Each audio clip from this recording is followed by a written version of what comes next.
What do you do if your dental crown falls out? Let's talk about it. Hi, my name is Connor. I'm a dentist, and in this video we're going to be talking about what you can do if one of your dental crown falls out. First things first, if one of your crowns falls out, do not attempt to glue it back in yourself. And I only say that because I've had other situations in the past where some people have attempted DIY dentistry and tried to super glue their tooth back in, only to find out that it might not have been the best idea. And that might be the case because if you try and glue it back in yourself, you might not get it completely where it should be. And if there's a little gap that's around the crown, or there could be bacteria that's already in the crown that can get in around the tooth and start to cause tooth decay or a whole other load of complications. So instead of trying to fix it yourself, you should put it in a little container or somewhere it's safe, a little plastic bag or a little kitchen container or a Tupperware box, especially if it's not broken and it's all intact. Bring it to your dentist and let them have a look at it. More often than not, if the crown is not damaged in any way, if it's still intact and it's all in one piece, they can clean it up and re-cement it back onto your tooth. That's going to save you a lot of money in the long term because it's much cheaper just to re-cement or rebond the crown rather than having to get a whole new crown made. Now, if it's a front tooth and it's a little bit of a cosmetic crisis and you don't want other people to see that you're missing a crown because it's a front tooth, or you might have a meeting coming up or a presentation or something like that, then what you can do is get yourself some temporary dental cement, and this is temporary, and you can put some of that inside the crown and put it on up over the tooth. Now, I would only advise you to do this if you're sure that you're not going to swallow the tooth or lose it in some way, because if you swallow it, then likely you're not going to get that back or want to use it again if you do find it again. So if you are going to re-cement your crown back in temporarily, this is just a short little clip to show you how to do that. So you open up your cement, it'll come with a little scoop. You only need a small little bit of this. You don't need very much at all. That is more than enough. That's probably even a little bit too much. But what you do is you take that, you put it inside the crown.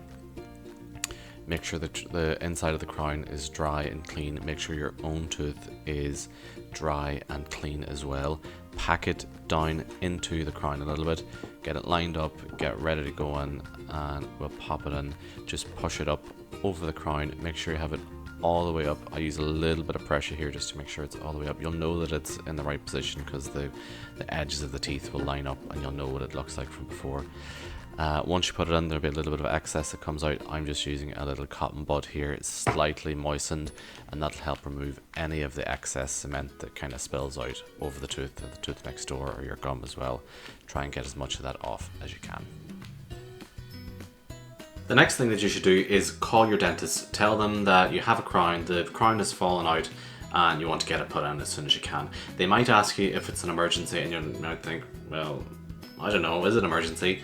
Generally, if the crown has come out and you're having pain, then that is an emergency and you should try and get seen as soon as you possibly can. If, like I said, if it's a front tooth and it's a little bit of a cosmetic emergency, again, you might have a meeting or a presentation or something important like that, then I suppose, yeah, it is. It's kind of a little bit of a small emergency and you want to get that fixed as soon as you can. Situation 3 would be that it's a back tooth, no one can see it, it's not causing you any pain, you still have the crown, not really much of an emergency, but still should be something that should be seen as quickly as you can. In the meantime, you want to keep the tooth that's in your mouth as safe as you can, that small little tooth that's underneath the crown, because if that gets damaged or if that gets broken, that tooth might end up needing a root canal, maybe even a new crown, but worst case scenario, if it breaks badly, it may just need to be extracted. So the best thing to do is to kind of avoid that tooth altogether for the meantime. Try and eat softer foods, try and eat easy foods, try and keep everything away from that because we do not want that little tooth to get damaged. So if your crown falls off, you want to call your dentist straight away and let them know what's happened. Keep the crown safe, keep it in a little bag or a little container somewhere. Keep it away, keep the tooth in your mouth away from any hard foods, any hard chewing, that we don't want to be damaging that. More often than not, whenever you get to the dentist, they'll just be able to re-cement the crown back in and you won't need a new crown, but you may also need a new crown as well, just depending on if the crown is damaged or if it fits poorly.